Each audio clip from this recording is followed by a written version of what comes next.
The role of suffering. Suffering is not something that Buddhism encourages us to endure passively. Rather, it is seen as an essential teacher in the spiritual journey. Suffering is the motivation that awakens us to seek liberation.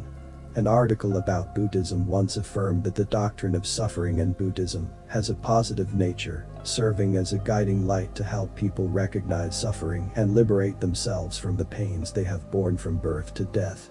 When we understand the impermanent nature of suffering, we will learn to cherish every peaceful moment, empathize with others' pain, and develop more patience when facing adversity. The Buddhist practice is essentially the process of transforming suffering into wisdom and compassion. Through suffering, our minds awaken to recognize the greed, hatred, and ignorance within us, and learn to let go.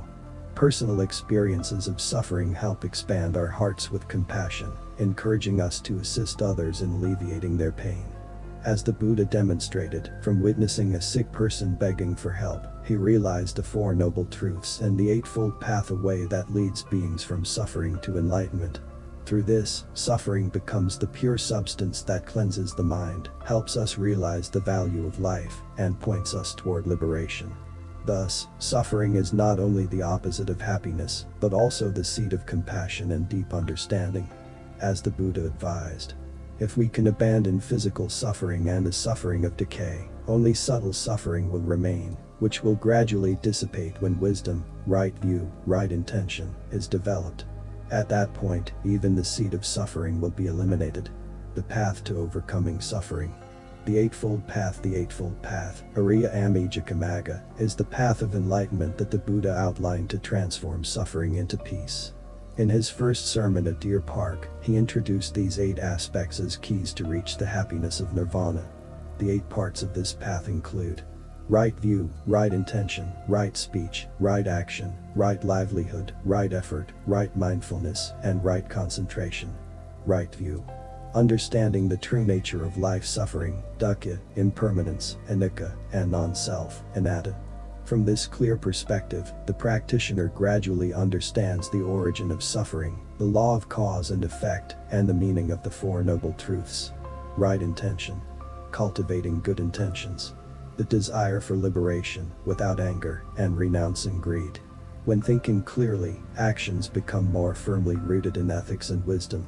Right speech. Speaking truthfully, kindly, and not causing harm through lies, slander, or hate.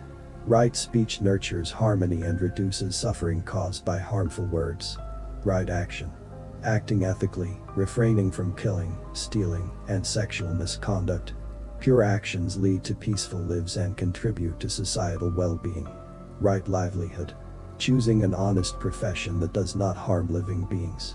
By earning a living through rightful means, one can avoid creating bad karma while still sustaining life. Right effort. Striving to eliminate unwholesome thoughts and cultivating wholesome ones. This helps continuously advance on the path of reducing suffering and building virtuous habits. Right mindfulness.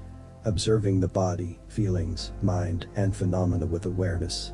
Through mindfulness, we recognize suffering, impermanence, and non-self in each moment without being swept away by negative emotions. Right concentration. Deep meditation to purify the mind.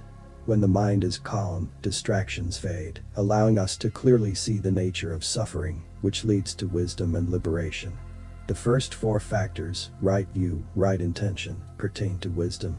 The next 3, right speech, right action, right livelihood, involve ethical conduct. And the last 3, right effort, right mindfulness, right concentration, are for mental training. These 8 aspects, when practiced in harmony, form the path to liberation from all suffering. As noted by the Buddhist library, the Buddha solemnly introduced the Eightfold Path to his first companions, describing it as the Eightfold Path to Nirvana. Applying the Eightfold Path in daily life means training the mind every day to avoid greed, hatred, and ignorance, cutting off the sources of suffering. For example, when facing the pain of loss, mindfulness helps us stay grounded with our feelings, right intention allows us to release anger, and right concentration fosters a calm attitude. Gradually, we realize that all phenomena are impermanent, sakkara dukkha, and our hearts are freed from the binding of suffering. The great lesson conveyed by Buddhism is, Recognizing suffering, understanding its causes, practicing the Eightfold Path will help us transform suffering into inner peace. When suffering no longer becomes a fear of ignorance but a motivation for practice, every ordinary moment can become a stepping stone toward freedom. The doctrine of the origin of suffering is therefore not just a philosophical or theoretical concept, but a profound living experience that helps us live more mindfully and lovingly in every moment.